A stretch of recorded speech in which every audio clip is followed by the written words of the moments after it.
दोस्तों अजमेर में मौजूद प्रसिद्ध दरगाह को हिंदू मंदिर बताने वाली याचिका को निचली अदालत ने स्वीकार कर लिया है। कोर्ट ने सभी पक्षकारों को नोटिस जारी करते हुए 20 दिसंबर को अगली सुनवाई की तारीख तय की है। इस मामले में दरगाह दीवान ने अपना बयान दिया है।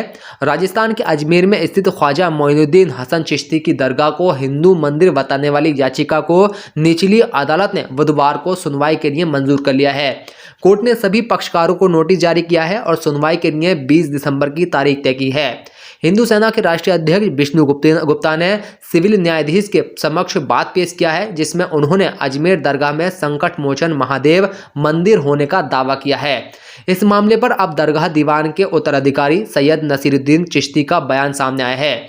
सैयद नसीरुद्दीन चिश्ती ने कहा कि हिंदू सेना के राष्ट्रीय अध्यक्ष ने दरगाह से संबंधित बात को अजमेर न्यायालय में प्रस्तुत किया था। कोर्ट ने बात दर्ज कर नोटिस जारी किया है। ये एक न्यायिक प्रक्रिया है, इस मामले में ज्यादा कहना उचित नहीं है।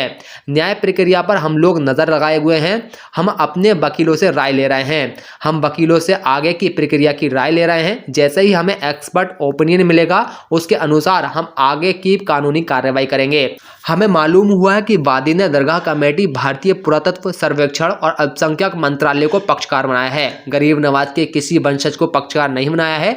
इसलिए हम वकीलों से राय लेकर आगे की जो प्रक्रिया होगी उस पर विचार करेंगे। उन्होंने कहा कि देश में नई परंपरा डाली जा रही है। आए दिन जो देखने में आ रहा है कि हर दरगाह या मस्जिद पर हर कोई लोकप्रियता पाने के लिए दावा कर रहा है कि यहाँ मंदिर था, उसे तोड़कर मस्जिद बनाई गई या दरगाह बनाई गई। उन्होंने कहा कि यह परंपरा देश के हित में सही नहीं है, हमारे समाज के हित में सही नहीं है। ये सिर्फ सस्ती लोकप्रियता पाने के लिए है। ये लोग अपनी हरकतों से बाज नहीं आ रहे हैं। मैं इसकी कड़ी निंदा करता हूं। उन्होंने कहा कि यह हिंदुस्तान की दरगाह है जिससे पूरी दुनिया के हर मजहब का आदमी जुड़ा हुआ है। हर मजहब के आदमी की आस्था दरगाह से जुड़ी हुई है। इस दरगाह की तारीख कोई 100 या 200 साल पुरानी नहीं है, लगभग 850 साल पुरानी है। साल 1195 में गरीब नवाज हिंदुस्तान में तशरीफ लाए थे। साल 1236 में आपका विशाल हुआ था, उसी समय ये दरगाह कायम है। उन्होंने कहा कि हिंदुस्तान में इस तारीख के दौरान जो हिंदू राजा गुजरे हैं, ये दरगाह सबकी अकीदत का मरकज रही है। बताया आज क्या रहा?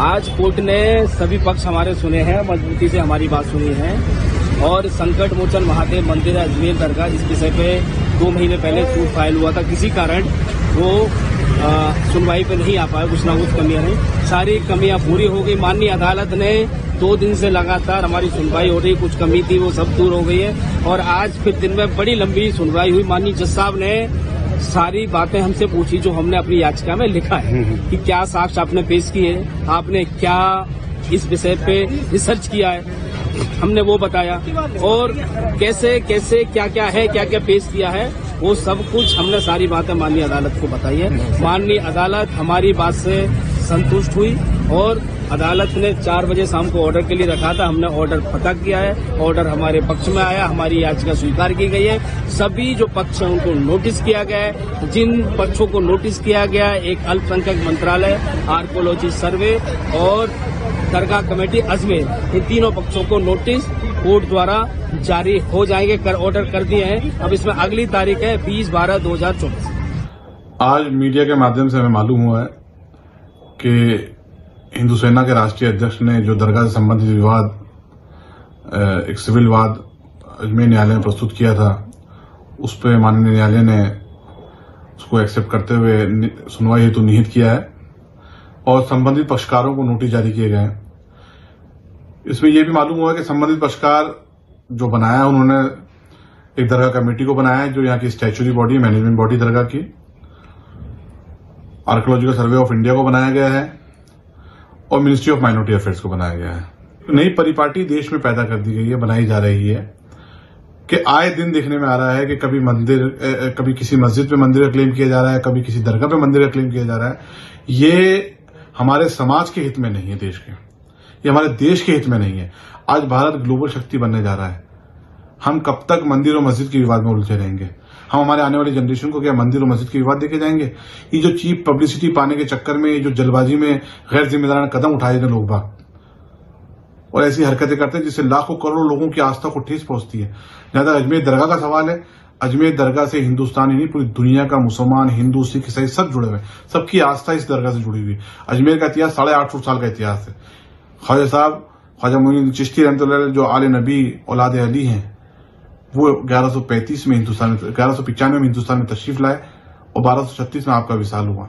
उसके बाद से ही दरगाह आज तक यहाँ कायम है। इन 850 सालों के अंदर तमाम मजहब के राजा रजवाड़े, मुगल, ब्रिटिश शासक यहाँ आके गुजरे। यहाँ पर आप देखेंगे क्वीन विक्टोरिया का भी हौज है। तो सबकी आस्था इस दरगाह से जुड़ी रही और सबने अपने अपने दौर में अपने अपने तरीके से अकीदत का नजराना इस बारगाह पे पेश किया है। सबकी अकीदत इस बारगाह से जुड़ी हुई थी। आज गुम्बद मुबारक के अंदर जो चांदी का कटहरा आप देखेंगे जो जयपुर महाराज का चढ़ाया हुआ है, ऐसे ही हर राजा रजवाड़े ने, हर बादशाहों ने अपने दौर में यहाँ पर इनामात पेश किए हैं, अपने अपने अकीदत का नजराना पेश किया है। ये बारगाह हमेशा मोहब्बत अमन का पैगाम देती है। गंगा जमनी तहजीब का गहवारा है। यहाँ पर ऐसा नापाक सोच रखना और इसके बारे में ऐसी बात करना, ये उन तमाम दुनिया के लाखों करोड़ लोग जो आस्था जुड़ी हुई है उनकी आस्था को ठेस है। ये समाज को बांटने का काम किया गया है, ये देश को तोड़ने का काम किया जा रहा है।